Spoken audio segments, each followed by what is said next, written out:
Yes, Amanda, how are you doing, my friend? I'm doing well. How are you? I'm good. Very well, very well. So before we started recording, you mentioned you are in Mexico? Yes, Mexico. I've been here for about a week now. Um, yeah, long story, but I basically like packed up my entire home in Los Angeles in October. So this is like 4 or 5 months now, and just kind of and been bouncing around trying to figure out where I want to go next. So currently in Mexico, living. Yeah. Oh, wow. Sorry, I thought you was there just on a holiday. Okay. Well, I don't know that I'll stay here to like live here forever, but here for a month and then going to kind of figure it out. That's Yeah. amazing. Yeah. That's amazing. That takes a really brave person to do that. It Yeah. is it is pretty scary. Yeah, and a lot of changes. But it's also like such a opportunity to grow too, just being in a new environment and picking up your life and just being in a new place and having to like deal with all of that. It's a little bit Yes. scary, No but doubt. it's also fun and it's beautiful here. So, Beautiful weather all the time, I'm sure. yes, hot. Man. Which part is it that has those that pyramid type thing? Mexico City. Mexico City, yeah, the Chichen Itza or something. I can't remember what it's called. I forget what it's called. Yeah, have you been? Yeah. Yes, I went to Mexico once and beautiful. It was really nice. People there were beautiful. Weather was beautiful. I was like, why didn't I come here earlier? You know? Yeah. It's one of those things where the world is such a big place. I thought to myself, I'd like to go back, but there's many other places I'd like to visit, and it's like, oh man, I want to come back. Made some friends there as well. So, you moving from, you say you was in LA, is that right? Correct. LA, Yeah. and now you're living there. Is there anything like, do you need like I don't know, a visa or anything, or that not at You all? don't. I think you can stay here for 90 days before you need anything. I'm pretty Okay, sure. right. Yeah. Yeah. Okay. Because I know for me, it's obviously I think something like a green card or whatever. I don't know how it You works, don't. but no? Yeah. If you're a UK citizen, you can just come here as well. I think at least What, for 90 days. Yeah. 90 days? Oh, Yeah. okay.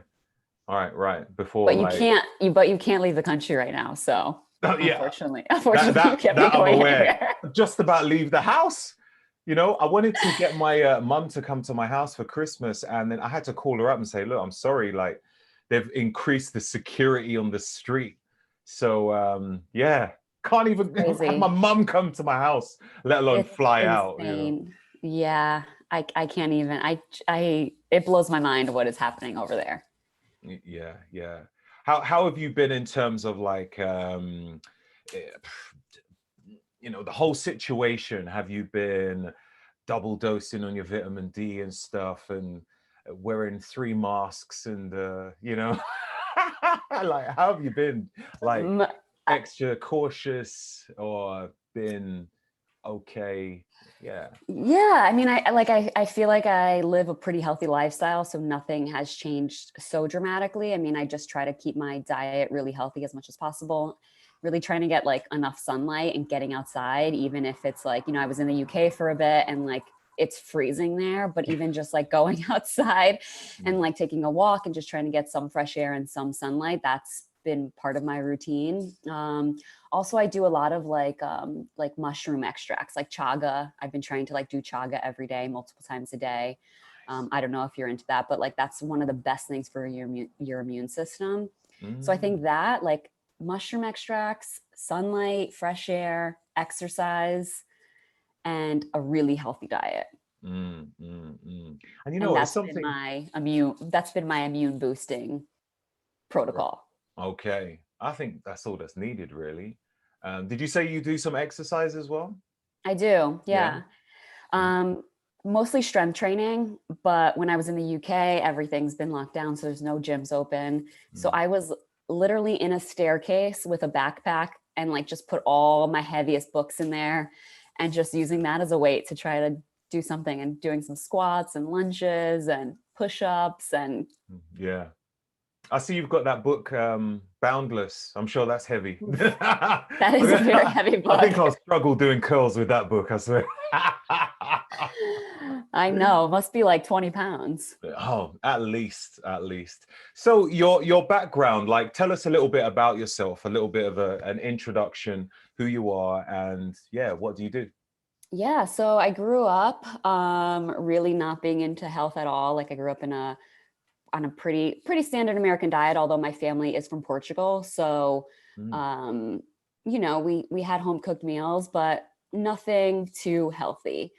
And then as I was growing up, I just started, putting on weight, having all these health issues, a lot of bloating, digestive issues, and just really felt just not great and not like myself. And I don't think I even knew that I felt so bad until afterwards.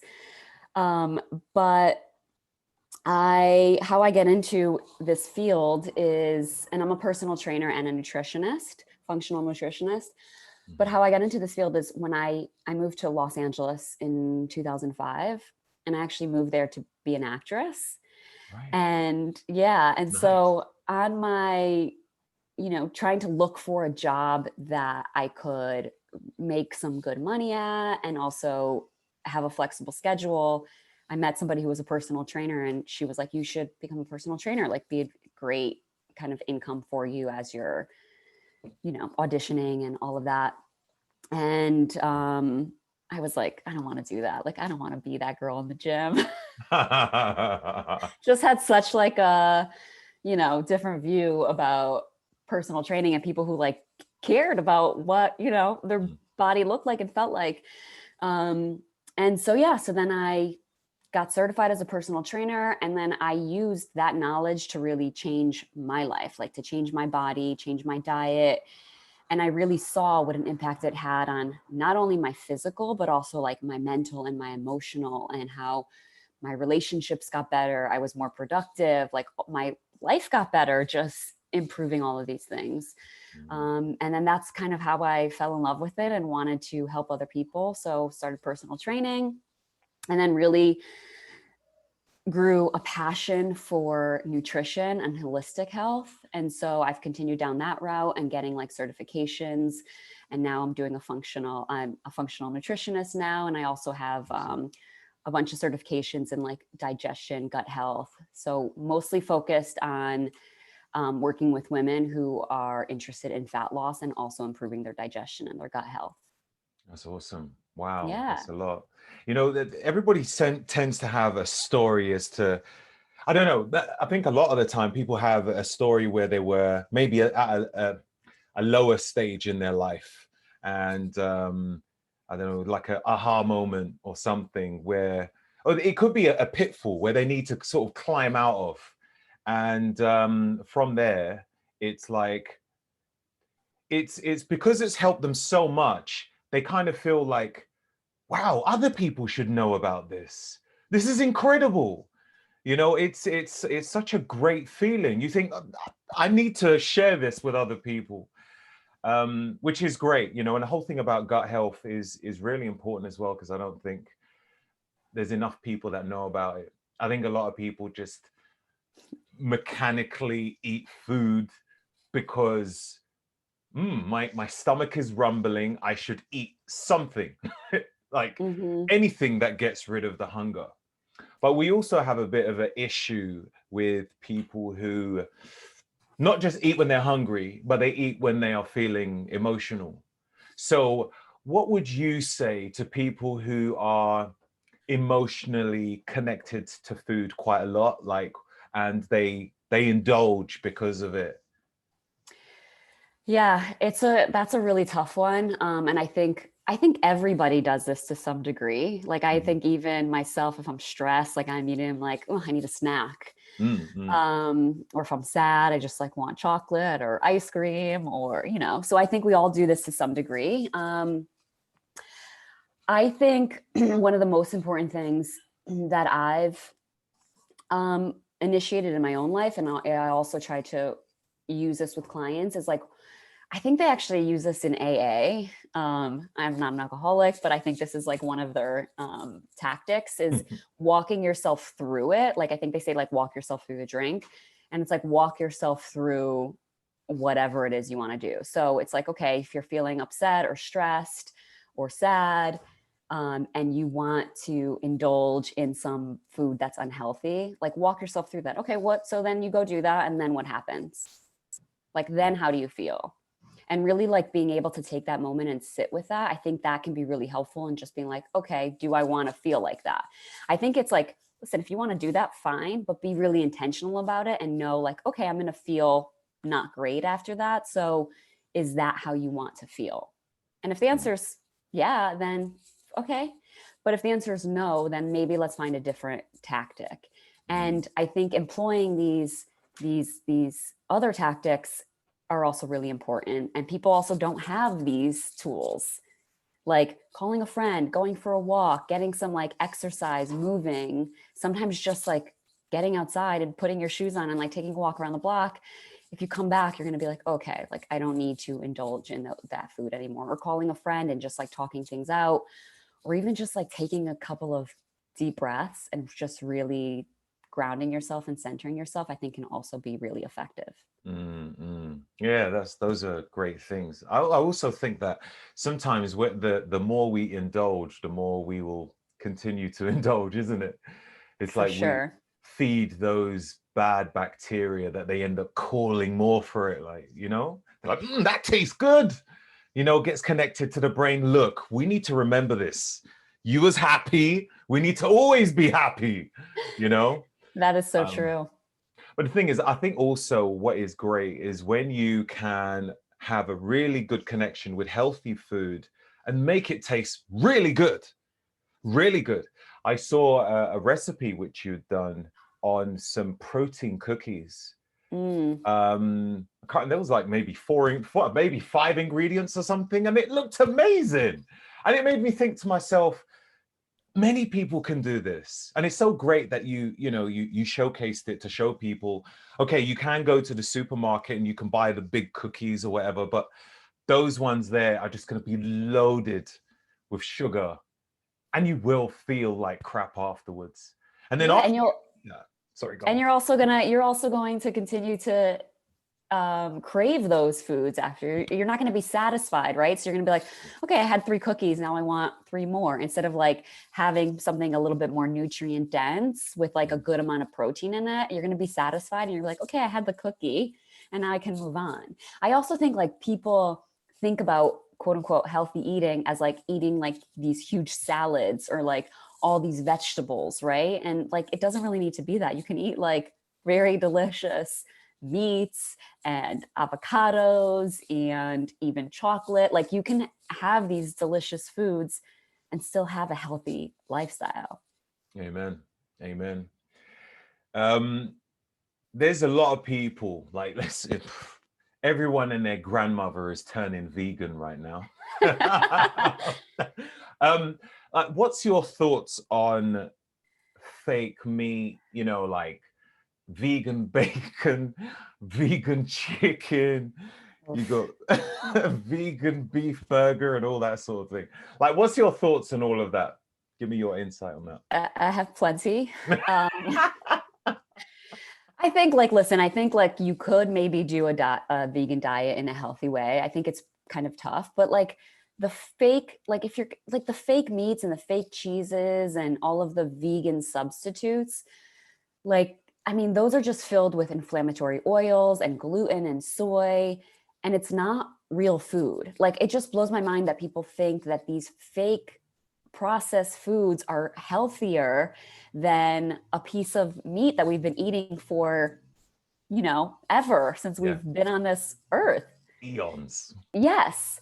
And I think like a lot of times, like we can really start to develop, first of all, like, I was vegan for a short amount of time, but you just are constantly hungry because you're not really getting the nutrients that your body needs.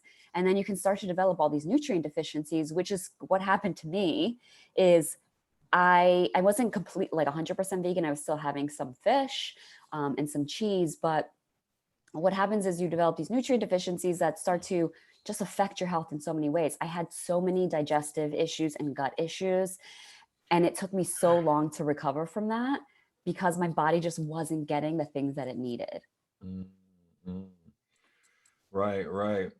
So even if you don't have the fake meat, then it's still going to be a struggle. And you was even eating fish, Mm, and it was still a struggle. You were still yes. having deficiencies.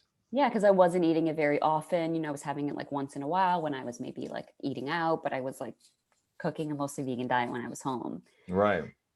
So what would you say to just a vegan diet altogether then? I think it's not ideal. Right. Like people come to me and they're like, will you work with somebody who's vegan? I'm like, it's just going to be so much harder to get well and also to lose fat. It's so hard. I mean, it is possible, but it's just not ideal. Right, right, right. Let's leave it there. Yeah. I don't want to upset any of the vegans out there. Yeah, of course, I get it. Yeah, of course. You got vegetarians, you got vegans. I guess it really depends. It depends on what your goal is. If you're looking to thrive, yeah, maybe not so much. So, would you say that gut health is like the center of everything in terms of like a person's overall health, or would you say that your overall health is mainly from something else? What's your thoughts on gut health and immune system and overall perfect health? Yeah, I think a lot of our health issues can stem from the gut. I mean, it's not everything, but I think like a lot of it does begin there. Mm-hmm. And I think like, especially like I work with a lot of clients who are wanting to lose fat or gain muscle. And if you're not digesting your food properly, it is so hard to get, to absorb and assimilate the nutrients that you're taking in. So you can be eating like the most healthiest diet, but if your digestion system is off, it's so hard to like, all this protein that you're eating that that you're eating to gain muscle. If you're taking that in and your digestive system is not able to break those proteins down into amino acids, it's going to be so much more difficult to build muscle and actually lose fat. So I think it is like, I tend to, when I work with clients, kind of start there and then we can kind of build on that. But I do think like, there's so many issues that can come from the gut. Like, and I think people just automatically assume like, okay, we have bloating, we have, maybe constipation, maybe diarrhea, like, those are kind of the issues that are connected to the gut. But then there's also like autoimmune conditions can be connected to the gut. There's skin issues like acne or eczema or psoriasis, like those can also be connected to the gut that people don't realize, right? They just think it's something that they kind of have to deal with. But these are issues that we really shouldn't be experiencing acne or psoriasis or eczema, right? Like there's obviously some kind of imbalance that's going on.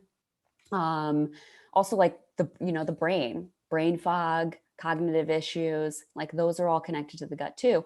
And I just think it's really important, like on our journey to health that especially too, like on our journey to like having a body that we want, we also want to feel really good in the process. And we want our skin to look good, right? We don't just want to like have some abs, but then like acne all over our face, right? That's not really the picture of health. Yeah, yeah.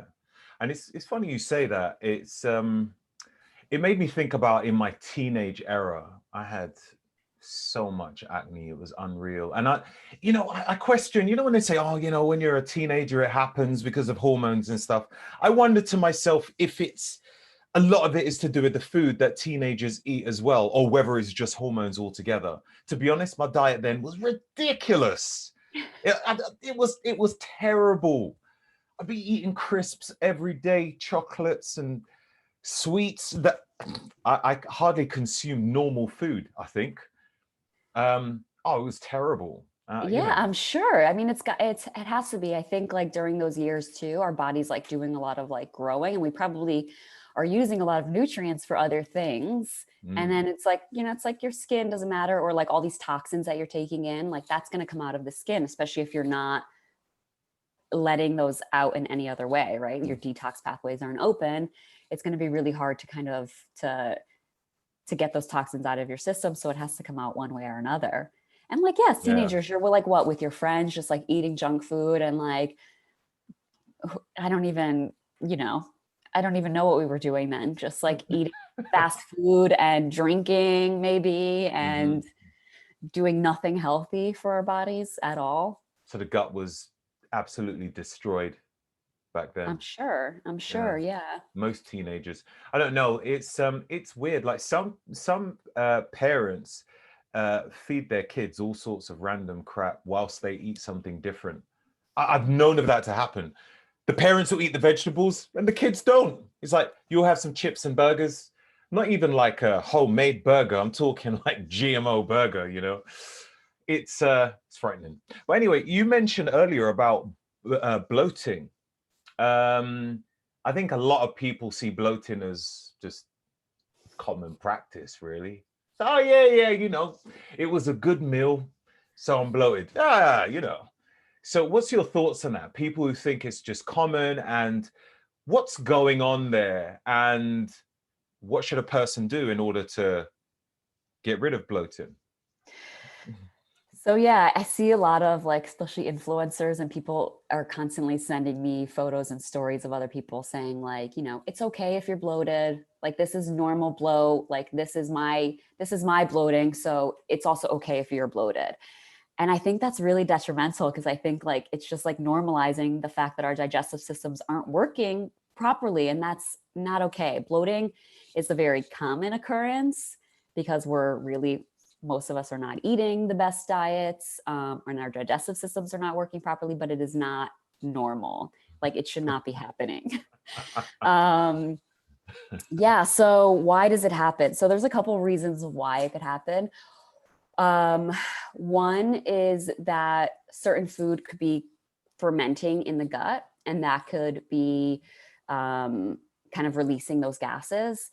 Also, if you have like a bacterial infection, like something like a SIBO, which some people deal with, what happens is like the bacteria will eat certain foods, like certain carbohydrates, and then that bacteria produces gas, and that's what kind of causes the bloating. Or we could have food intolerance, where food intolerance is where we're eating a certain food and it's causing inflammation in the gut, and that could be causing the bloating as well. So, I think the number one step is like to just get rid of all of those inflammatory foods, right? Most of that processed food is going to be like a good place to start. And then for some people, it's like just figuring out what foods bloat you. Yeah. And then removing those foods from your diet, and then working on actually healing the gut so that we don't have to continue removing all these foods. And maybe removing foods that are really good for us and healthy for us but are causing us bloating. Yeah.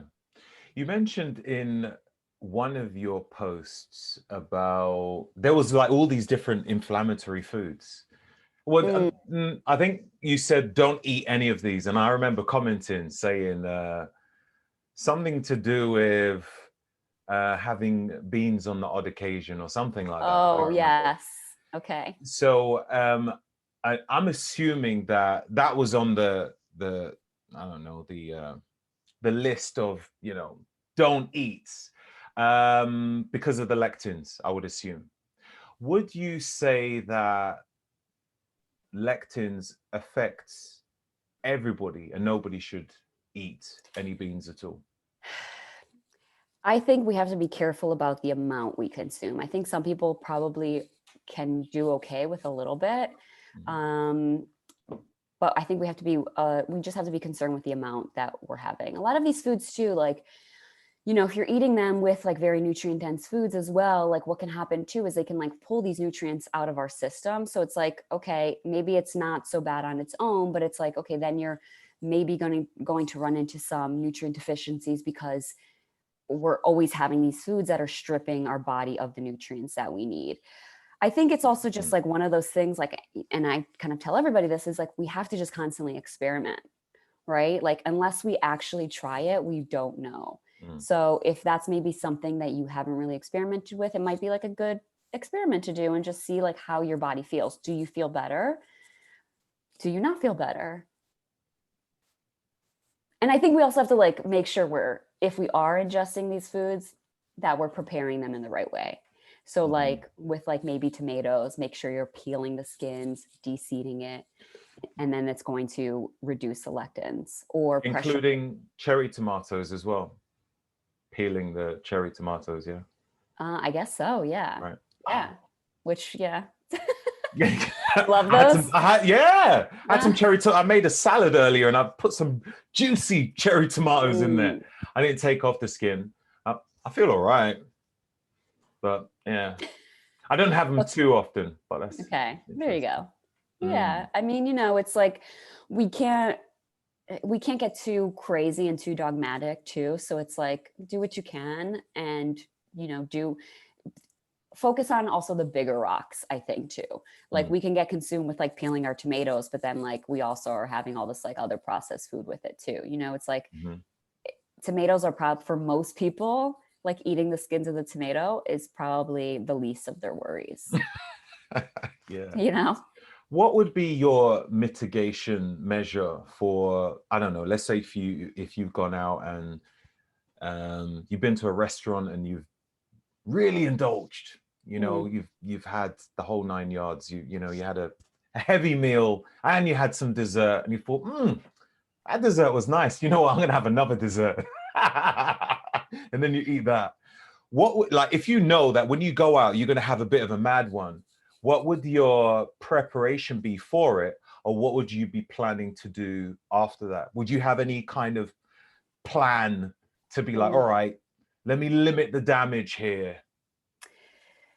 Yeah, I think there's a couple things. Like, I think if you know that you're going to have this like really intense meal, working out before you go and do that is a really good strategy. So getting in some like weightlifting, some strength training so that your muscles are like ready for all of that glucose and those carbohydrates, right? And I've done a bunch of experiments on myself too, using a continuous glucose monitor. I don't know if you've ever used one. Yeah. Yeah, but Cool. you know, the other night I had like some ice cream for myself, and I was wearing a continuous glucose monitor, but it was like right after I had worked out. My body was really ready for all that food, and really my blood sugar didn't even move at all, almost. So that can be one strategy, is to really, you know, prime your body to be able to use all of those calories and that glucose. And then also like the next day too, like use the calories and the energy to build muscle. So I would say like try to have a workout the next day too. Fasted or eat first? What's your thoughts? I think like I'm really big into just listening to your body. So if you wake up and you're a little hungry, like have something. But I think often like when we, you know, it's great to go through, like I think it's okay to go through periods of like feasting and then fasting. I think we can get off balance if we're constantly feasting or if we're constantly fasting, right? If we're not getting enough, or if we're getting too much. So I think it's good to like go through periods of both. So if you go through a day of feasting, the next day maybe it's a little bit more fasting. So maybe we like skip a meal, or really just listening to your body. And a lot of times you're not going to be hungry for, you know, a big meal in the morning after you've had a dinner like that, right? So maybe you would feel best just going to work out, and then maybe you kind of develop a little bit more of an appetite, and then you have your lunch or your dinner or whatever meal it is that you're having. Yeah, I think that's really important, and the whole listening to your body part, that's for sure. Because I think many people, I know I did at one stage, think that you must have breakfast. Is one of those that was just like preached to children, like it's the gospel, you know, eat your breakfast, and then into adulthood it's like, oh my god, it's that time, I better have breakfast. And then you continue it for years, and you know, until you start to learn for yourself. So I think that's also like such a common thing for every meal, right? It's like, well, it's breakfast, it's lunchtime, it's dinner time. Like these are the times that I need to eat. And we're just eating these meals instead of being like, actually, I had like a huge lunch. I don't really want dinner. I'm not really hungry. We Mm. get so out of touch with our bodies. And I think also too, like in the world of, you know, social media, that everybody's doing a different thing and people are just like, okay, well, this person's doing this thing and this person's eating 6 meals a day, or this person's eating, you know, this is, you know, all of these are just different plans that people are following, instead of actually being like, okay, check in with myself. What do I want? Am I hungry? Do I feel like I need a meal right now? Instead of being like, this is the program time that I need to eat. Or that this meal plan is telling me that I need to eat, or this influencer is eating at these certain times, so that's when I should be eating. Yeah. I think a lot of people start off that way though, isn't it? Especially like if they haven't a clue where to start. You know, everything that is eaten in their household is probably processed because that's all they've been taught. Just buy this, throw it in the oven. Like if you don't have to cook it, then it's fine. It saves you Right. time. You know, they've got used to it and it's normal. And then they look at their body and they realize, actually, it's not exactly where I want it to be. Maybe I should follow what someone else is doing. They find out what someone else is doing and they don't have that kind of proactive thought of like, okay, they're slightly different, you know, they're from this part of the world, they've got different genetics, and you know, they don't really think about that. They're like, I need something. I'm way overweight. Help me. What are you doing? You know, and then they will just jump on board with whatever they're doing because they want results and they believe it's going to give them results. And I think that's probably a better direction to go than to stick with what they're currently doing, and then they can maybe hop off at a later time. It's like I remember not exactly to do with food, but I remember I started going church for a bit. And I went to church because I felt I needed something to keep me grounded, because I used to be involved in a lot of criminal activity when I was younger. And I was doing a lot of bad stuff. And then I went to church and I felt like I was saved, you know, and I just felt like such a better person. But then as I got older, I was like, okay, this isn't quite for me. You know, I've taken what I've needed at the time, but the system which they do there, it's like, nah, you know, that doesn't work for me. But it served its purpose. Thank you, guys. Thank you, you know? And then you move on and then you kind of figure things out for yourself. Absolutely. Yeah. Yeah, I think I get a lot of requests for like meal plans, and it's something that I just really don't do. Even for my private clients, I just don't do meal plans. But I think, yeah, I think there is like, it does serve a purpose for some people. And I think like a lot of it is experimentation, right? When you're just getting, and I think it's also really easy for us to say we're in this world, right? Where we're like, okay, you should know what to do. Like, just, you know, do the thing. But I think it can be really helpful to have, and we spend so much of our time too, like researching and looking into this and looking into that. And these, you know, most people don't have that time. That's not their job. Right. So I think, you know, it can be a useful tool, but I think a lot of people get stuck doing that. And I think you can do that while also educating yourself on why you're doing these certain things. So it's like, why are you having this meal for breakfast or for the first meal of the day? Like, what is that doing? What purpose is that serving? And that's what I try to do with my clients, is to really educate them as we're making changes, so that they understand when they start not feeling good again, or when they feel off, they know exactly why. And then they can actually start to make their own changes instead of following whatever else somebody else is telling them to do. Yeah. Makes total sense. Absolutely. What's your thoughts on well, not even thoughts really, but more, what are your choices of prebiotics and probiotics? So Mm-mm-mm. somebody said to me the other day that their favorite probiotic is raw dairy, and I would have to agree. Okay. Okay. Yeah.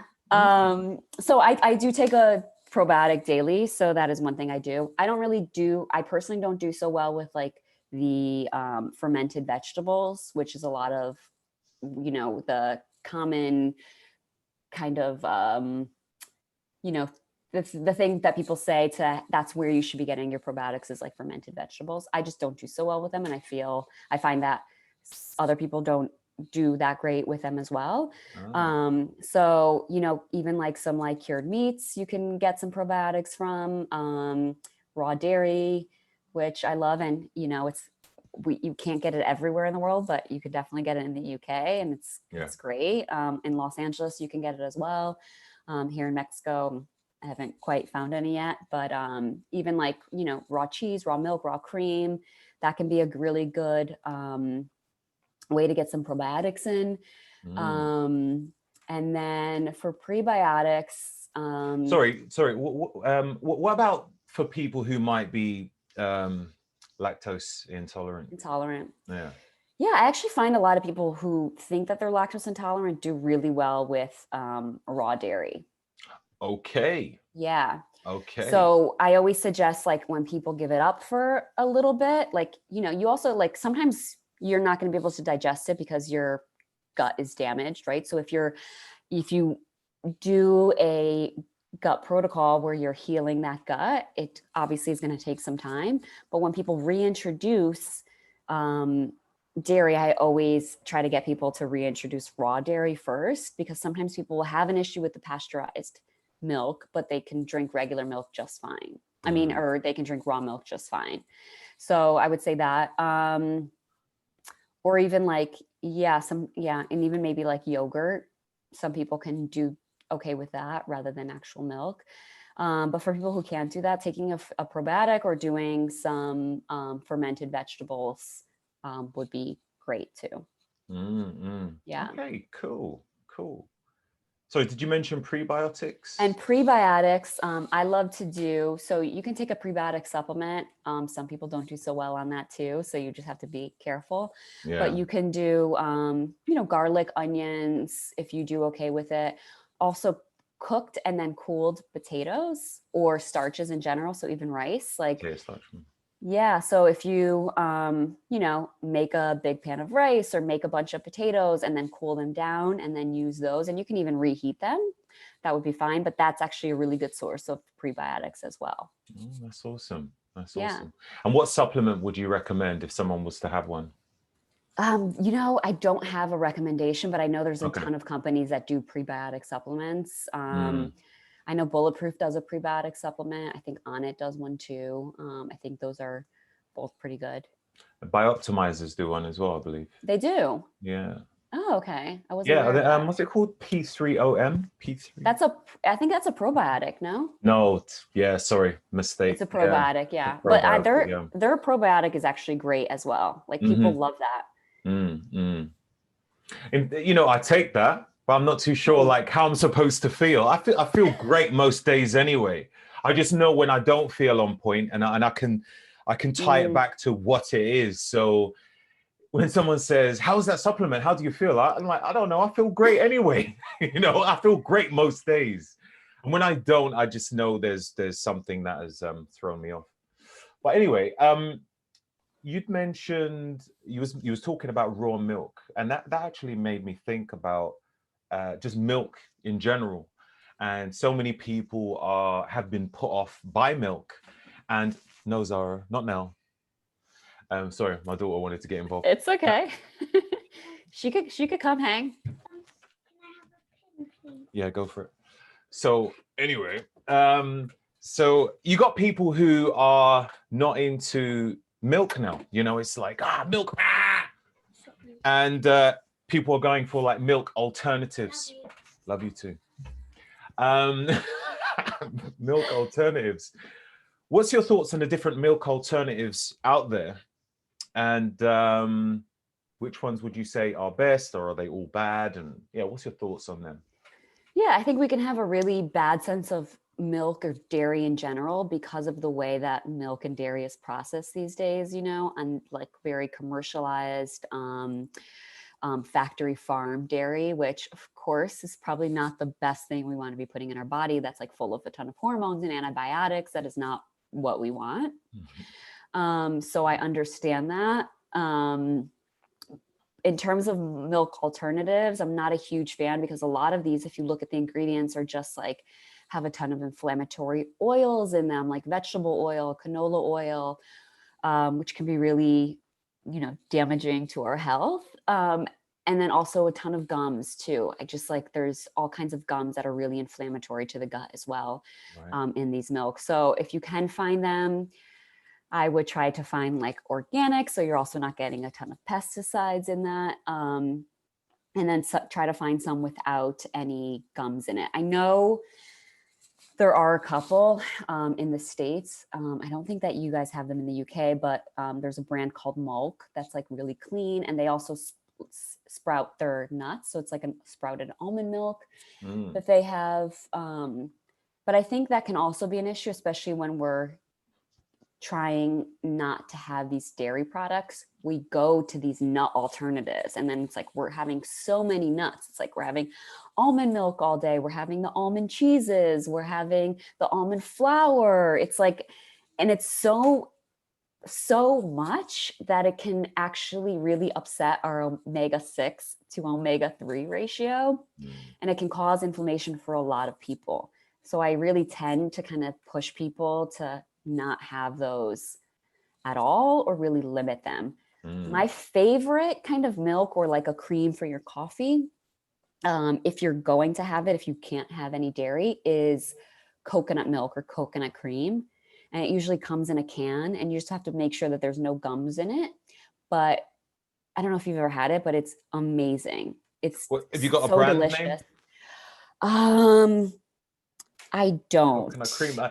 I know my parents used to have coconut cream all the time. I don't know if it's a thing in the Caribbean, no idea, but I've never bought it. Wow. Yeah. Well, it's like, it's a very common like Thai food. I think there's like a brand called Thai Kitchen that has one. Right. I think, I know in the States there's one called, God, I can't think of it, but you can also find them on Amazon. Like if you look on Amazon for coconut milk or coconut cream, just again, read the ingredients, but usually you can find it on there as well. But I think that's the most delicious. And it's also has a lot of really good saturated fats and really healthy fats in it too. So yeah, that's what I would I'm a big suggest. fan of saturated fat. Me too. It's delicious. Oh, it is. It's and lovely. healthy. Yeah. Exactly. So you have people who are struggling with demons at night because of cravings. I'm always hearing from people like, what do I do? I'm struggling. I don't know what to do. What would you say is the main cause for this? And how can these people escape the hell that they are going through with the cravings? So I did a kind of a funny post recently, and it's like how to deal with late night cravings. And then it was just said, go to sleep, which is so true. I mean, to some degree it's true, because I think we're up. It's like it's that time where we're starting to get tired, and it's like, oh, let me go grab a, bag of chips or some cookies. And it's like, really what you need to do is just go to sleep, because that's, you're just tired and you're looking for something to kind of like push, get you back, get you going. But I think a lot of the times this comes from not eating enough throughout the day, or eating the best foods, right? I think a lot of times we're like going. We don't really give ourselves time to like have a meal. And then it's also, we're stressed, right? So maybe we don't really feel like eating, and we just kind of push ourselves through the day just to like get things done. And then at night we're like, okay, now we can like finally relax. Let's have our dinner. But our body's not really satisfied. So we can continue to look for more and more food. And a lot of times, like when we haven't gotten enough calories, our body is going to look for quick sources of energy, right? And that's going to be those carbohydrates and that sugar. So I think it can usually be from not getting enough food, or getting the right kinds of food, and making sure you're getting enough of those right nutrients. And a lot of times too, it's just like stress or fatigue. So finding, again, like back to what we were talking about earlier, is like finding a way to kind of give yourself that stress relief that's not through food. A lot of times, like, it's kind of sad, but a lot of times, like, that is what we're looking forward to. Like, we're looking forward to that the evening where we could just relax and like have that piece of whatever cake, cookie, chips. And it's like, we have to cultivate some more joy in our life that does not revolve around food. It's almost like wiring in a sense, where you've done it so often now, you know, you're sitting in that same spot and you're like, oh, this is the spot where I sit, where I normally have a cake, Coke, a cake and maybe a cup of hot cocoa with the marshmallow in it or whatever, Yes. It's that spot, and yeah, I guess that, and the same there, what you say, like if you're up late, I think Dave Asprey said something about it being it's inflammation that causes people to want to crave and eat crap because of the inflammation.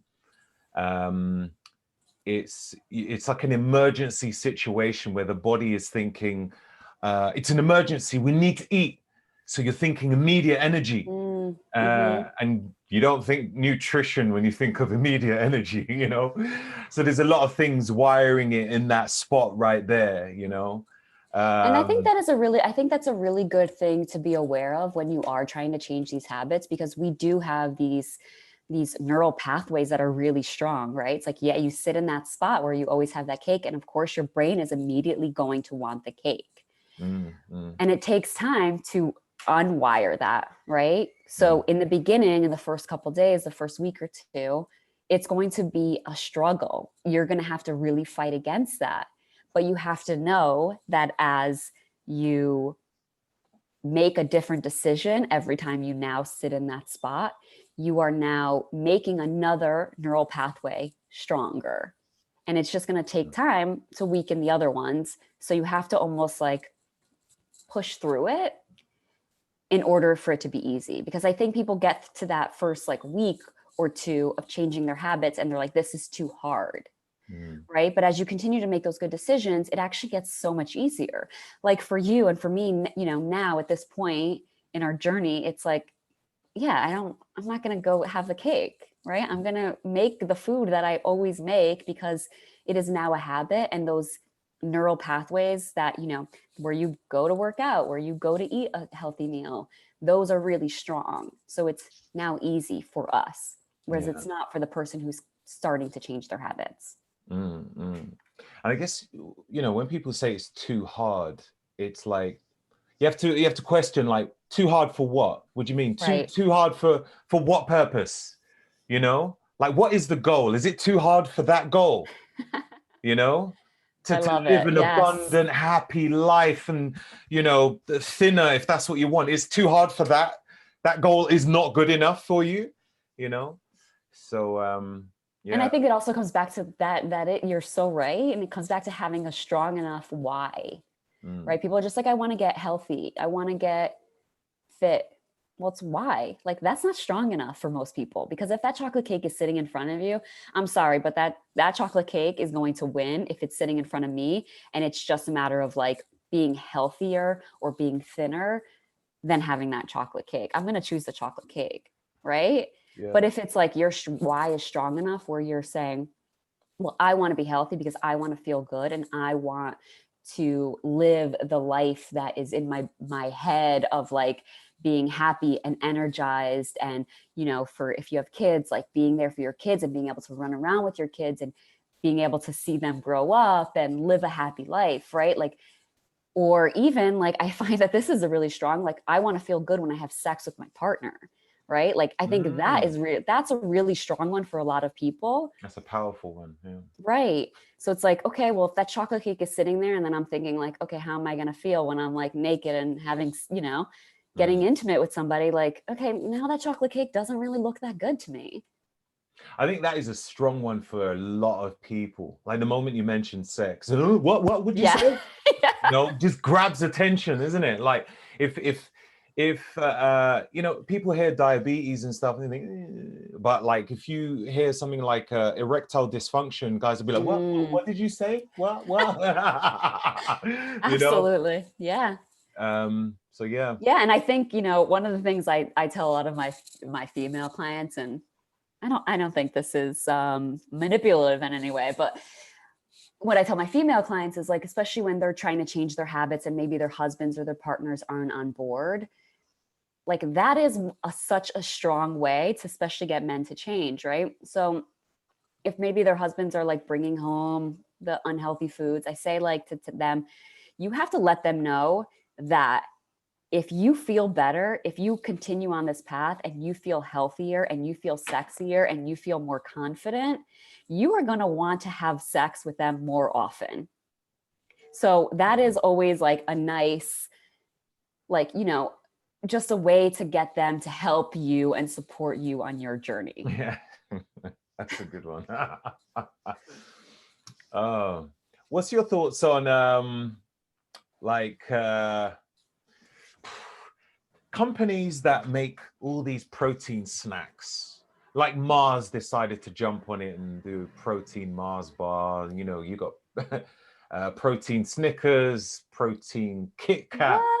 I don't even know about this. Yeah, No they exist. way. They exist. They thought, you know what? Everyone's on this health bandwagon.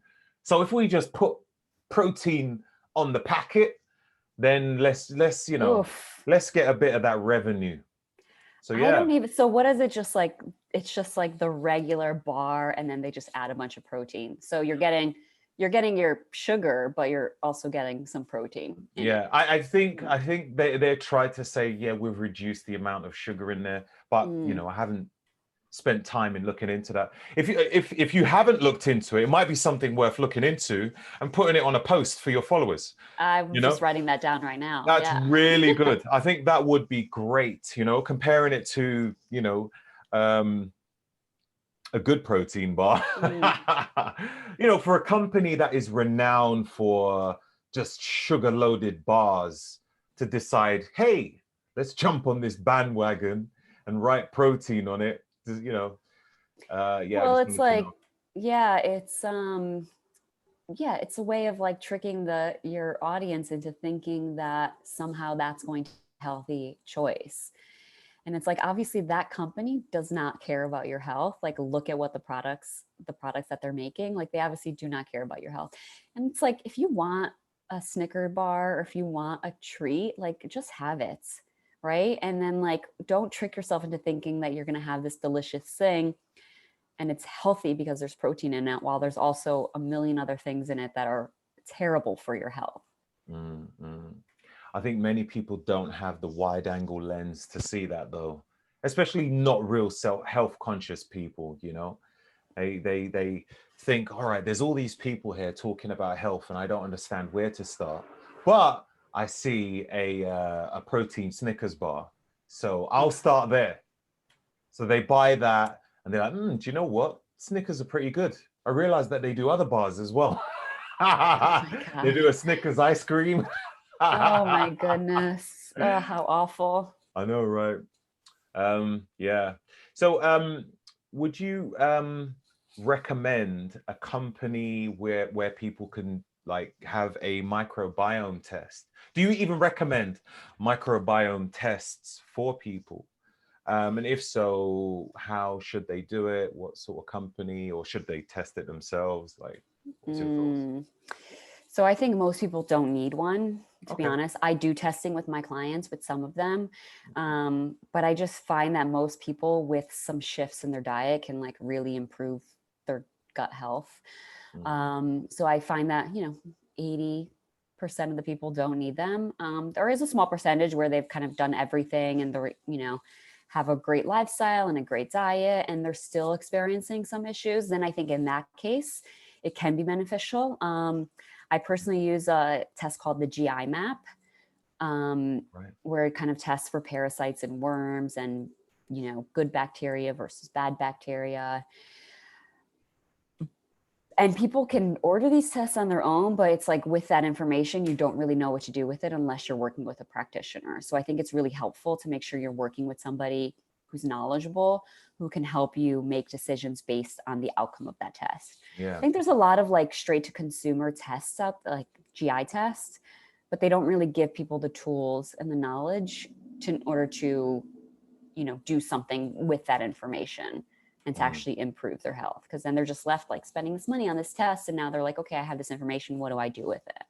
Yeah, I think a lot of companies are doing that. And I think we're probably getting a little bit better now, because it Sure. wasn't there at one stage. But Sure. now we can have this information, but you probably need to try and Google the rest to try and understand stuff, where you will just get mixed information. But yeah, I think we're getting there, but it is quite confusing. It's exactly that. I've done a microbiome test myself, and I had all this information. I'm like, okay, I think I'm worse off because Yeah. I have no idea. Okay, so I do understand that there's certain foods that I need to incorporate and certain things I need to avoid. That sort of information is really good. When they start going into detail about certain types of bacteria that I do not know how to pronounce, Yeah. it makes me like worried, like, what is this? You know, have I got a disease? When it's only a bacteria, you know? Quite similar to, it's slightly off, but like a genetics test. Certain genetics test companies are very good. They offer an abundant amount of information. But sometimes you need some clarification as to like, okay, how do I apply this to my life? Like, where do I go from here? You know, am I superhuman or am I a failure? Like, what? Talk to me, you know?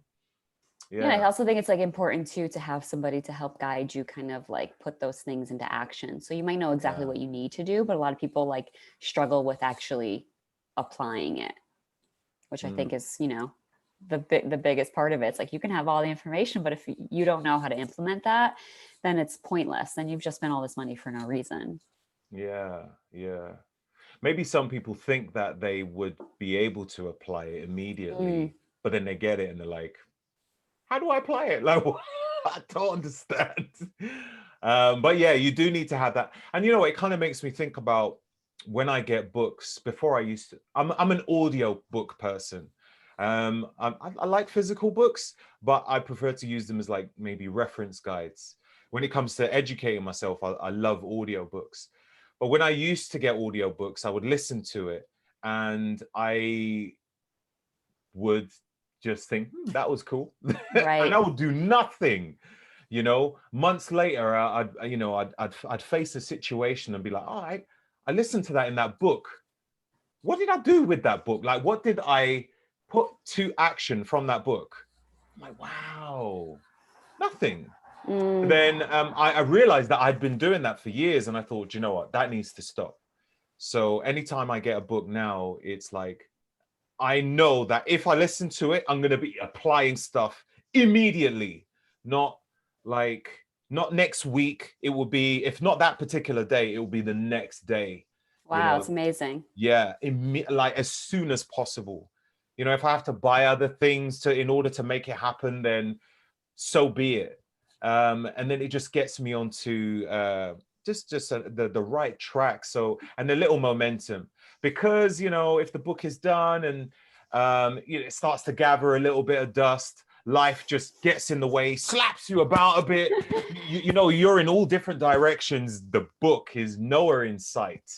So it's best, like, you know, just get straight on it. Anyway, slight diversion, but yeah, similar with the test, really. If you're going to do that test, just think to yourself, how are you going to apply stuff immediately? You got it for a reason, so put it to good use. Absolutely. I love that. Yeah, thank you. So, I was going to say, so you have many people that are, they want to lose body fat and they are focusing quite heavily on calorie counting. And there's many people out there that believe that if it fits your macros, Mm. it is the way forward. What's your thoughts on that as a form of diet, and what's an alternative? So, you know, I'm not completely against it. I think it can be useful for some people, and especially useful for people who have like no idea of macronutrients. It can be useful. However, I think if people start there and have no concept of like nutrient density and they're just trying to fit their macros, we run into a lot of problems. And a lot of clients come to me saying like, this is how much I'm eating. These are my macros and I am not losing any weight.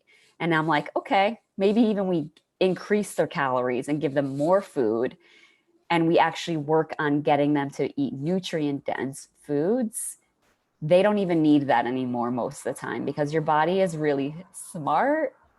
Your body knows how much it needs and what it doesn't if you give it the right foods, right? But a lot of times then we're like just eating a ton of like protein powder in order to, then we're having donuts because it fits our macros, right? And like, how is that healthy and how is that going to get you to where you want to go? And I always tell people too, it's like, and I think I said this earlier, is like, you want to get to this place of, being at a certain weight or a certain body composition, but like, what does that matter if you feel like shit at the end of it? Like if you feel completely awful because basically you've been eating donuts made from protein powder for every meal because you just want to eat donuts and it fits your macros, right? And there's like no nutrients in your diet. Then you end up with like a ton of like skin issues and hormone issues. And, you're completely brain fogged because you're not giving your body what it actually needs, and a lot of times like we don't have to count our macros in order to get there. Like a lot of times it's just like, let's get on some like heavier, some more nutrient dense foods, more protein, fat rich foods. And I think I find a lot of this, the times too, when I see the macros that people are on, it's like super low fat. And especially for women, it's like one of the worst things that you can do for your hormones is like super low fat, high carbohydrate, high protein. And it's like, no, of course you're going to feel awful, right? And we need that cholesterol. Like we need the cholesterol to help us build muscle. Yeah. So it's going to be really challenging. It makes me angry when I see these macros that people are on. It's just like, it's crazy. And then these people aren't even seeing results. I know, right? And if you try, some people, if you try to help them, it's weird that like the less informed seem to feel like they're quite educated on it sometimes. Have you had that? I've been around people like that. I remember I was in a shop looking for some essential amino acids years ago, and the guy who was working there, he was quite overweight. He was, I'm I'm being very friendly with what I'm saying here. He was very overweight, and I was like, okay. Anyway, I was looking for the and he was like, "Can I help you?" And I was like, "No, I'll be all right." So I was reading the ingredients and stuff, and then he picked up this tub of protein, and he was like, "Oh, have you seen this one?" He can't remember the name of it. He was telling me the name of it, and he goes, "Yeah, this one's really good. It's giving me great results." And I looked at him. I'm like, "That's cool, man." Biting your tongue. Biting your tongue. Yeah. Oof. You come across people like that. Yeah, it's quite fascinating. So so you would say the best way is to just nutrient dense foods. Yeah, I think that's a good place to start. I think for some people, like, I do find that there are some people who, even with that, they can still be eating too much to get to their goal. So then of course we can like start to work on tracking your food. But like, I think for most people, the majority of people, especially if you're not like going to do a bodybuilding competition, you're not like going to get on the stage, you're just looking to maybe get a little leaner. I think a lot of times getting those nutrient dense foods, because then your body's going to be satisfied, right? Your body's gonna be like, okay, we've had enough. Like, I don't need to count my calories in order to know if I'm eating too much or too little.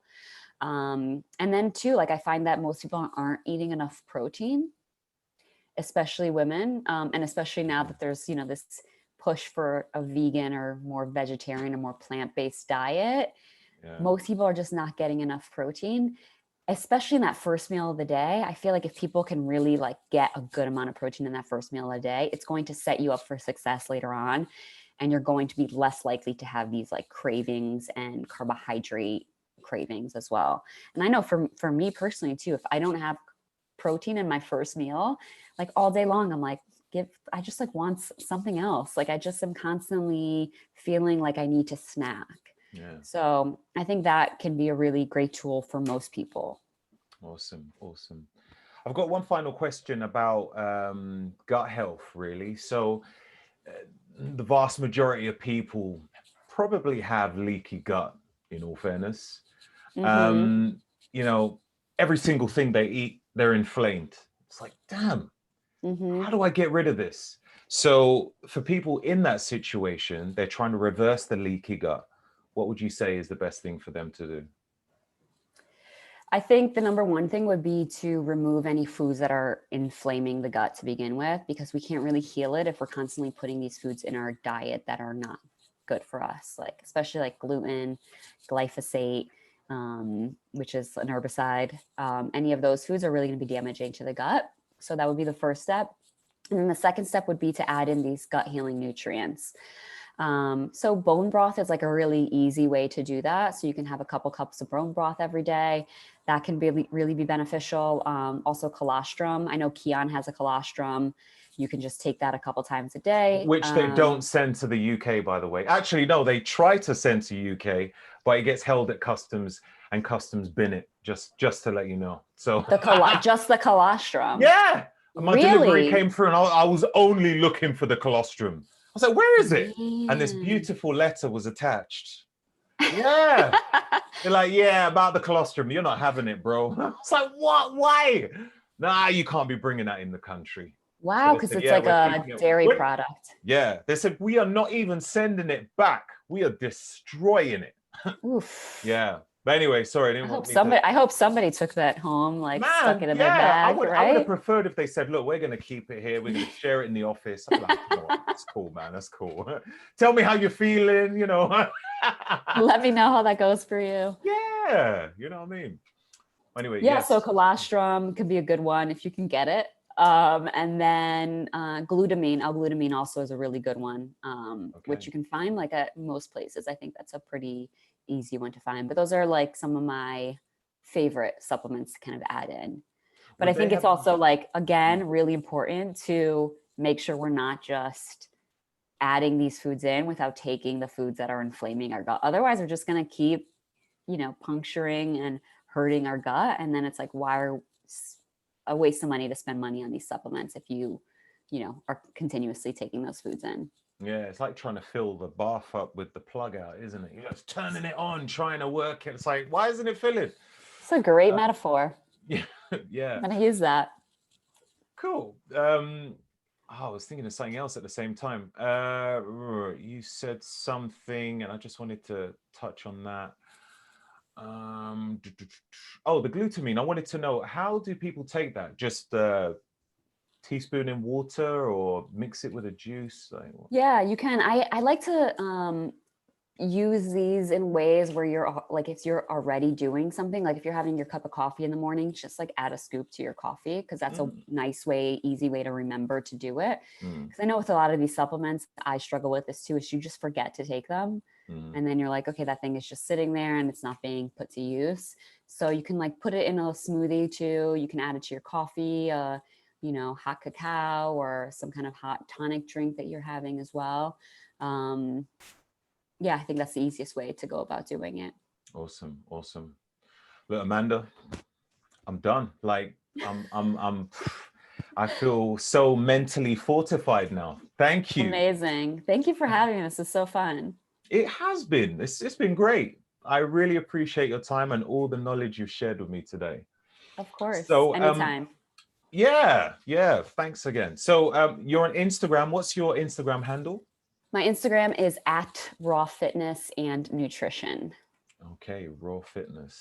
Okay. Same thing for my website, rawfitnessandnutrition.com. Awesome. And you offer nutritional advice, and so you're not a nutritional therapist. You are I'm a functional nutritional therapy practitioner.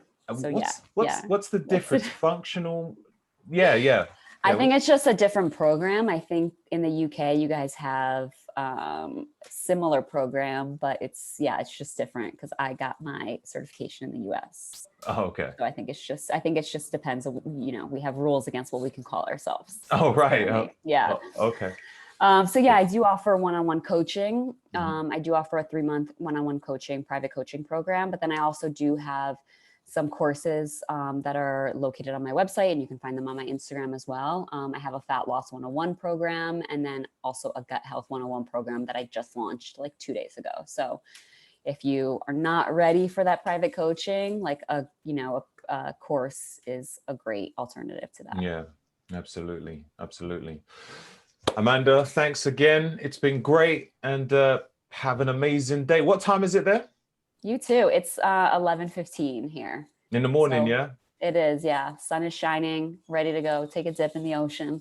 Oh, enjoy. Sorry. Enjoy. It's cold here. It's pretty cloudy, but it's all good. It's all good. Thanks again, and you have an amazing day. You too. Thank you.